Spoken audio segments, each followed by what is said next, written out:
Mga kabombo, mga ka-Star Nation, itong Earth Hour natin hong inaantabayanan na magaganap ngayong araw ay may makakausap po tayo pang mga higit pang magpaliwanag hinggil sa kanilang mga aktibidad.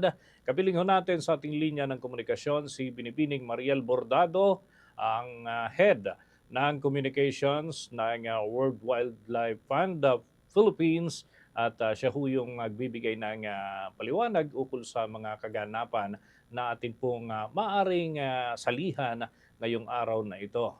Magandang araw po, si Bombo Dennis Hamito po ito, and together with me si Bombo Jaira Hangayo para sa mga tagapakinig at tagapanood ng Bombo Radio Philippines. Diyos marahay na aga po, Miss Mariel Bordado, welcome to the program. Ano po yung mga nakahanay natin, ang mga activities and part ng mga preparation para sa isasagawang Earth Hour ngayong araw sa panahon po na ito ng crisis, energy crisis ika nga. Please go ahead po. Yes po. Thank you very much. So yun nga po, no, yung Earth Hour now more than ever napaka-relevant yun na, especially kasi recently, no, kinakaharap natin itong tinatawag nating energy crisis nga. So yung Earth Hour talaga, para sa kaalaman po ng lahat, ito yung sabay-sabay na pagpatay ng ilaw na ginagawa natin sa buong mundo. Taon-taon po natin itong ginagawa at sineselebrate. So ngayong taon, ngayon po yung 20th year or 20th switch off ng Earth Hour. Magkakaroon tayo ng main switch off event sa Pasig City, sa Arcovia.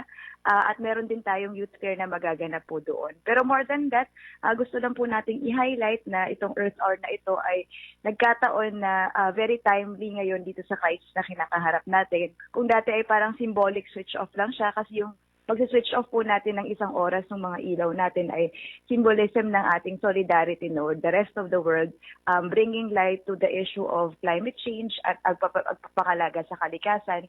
Ngayon pong taon, gusto nating i-highlight naman yung going beyond the hour or beyond doon sa isang oras ng pagpapatay na hindi lang yun ang importante, kundi ang mas importante ay yung gagawin natin beyond that.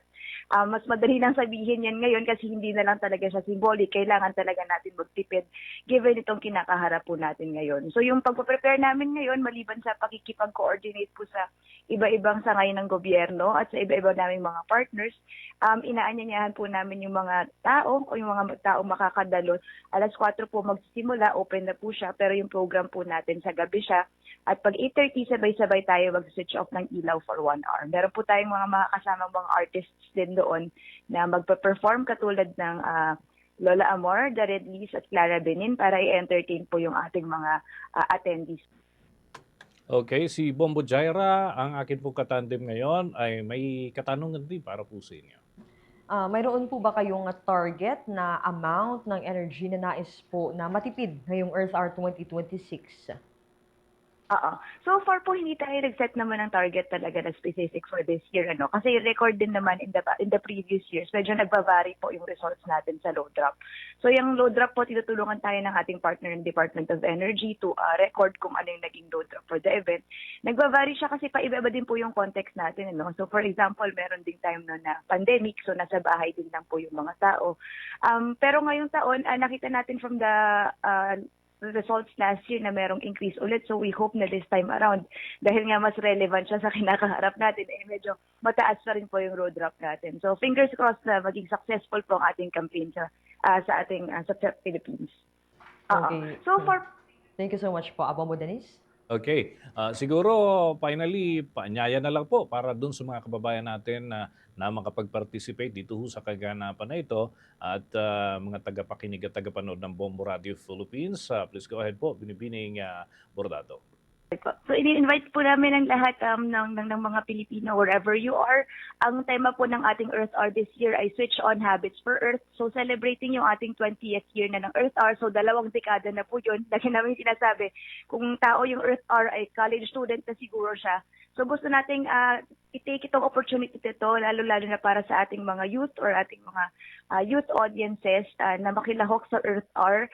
20 taon na po tayong nagsiswitch off. So ang panawagan namin ay hindi na lang siya maging once a year thing na magsiswitch off tayo at symbolically ay makikiisa in solidarity. Ang gusto po nating mangyari ngayon is ma-embed na siya sa ating mga lifestyle, na yung pangangalaga sa ating planet and yung climate action is actually embedded in the daily choices that we make. Dahil ang epekto po ng climate change, ito ay personal na at nararanasan natin sa pang-araw-araw nating buhay. Kaya yung pangangalaga at pag-action, take action dito ay kailangan din mag-reflect sa ating mga daily action. So yun po yung aming call for this year, to switch on habits for Earth, to show up consistently, and to start with small daily actions that can actually build, and that's where the impact actually starts. So kung kayo po ay nasa bahay, makilahok po kayo by switching off non-essential lights, or kung hindi man po, gawin nating araw-araw ang Earth or by developing habits that actually protect the planet. Okay, with that, maraming salamat po sa mga impormasyon na inyo pong ibinahagi ngayong umagang ito. Binibining Mariel Bordado. For the most trusted source of news and information, visit our website at www.bomboradio.com. Follow us on Bombo Radio mobile app, Facebook, YouTube, TikTok, and X, formerly Twitter. Like, share, and stay connected. Anytime, anywhere.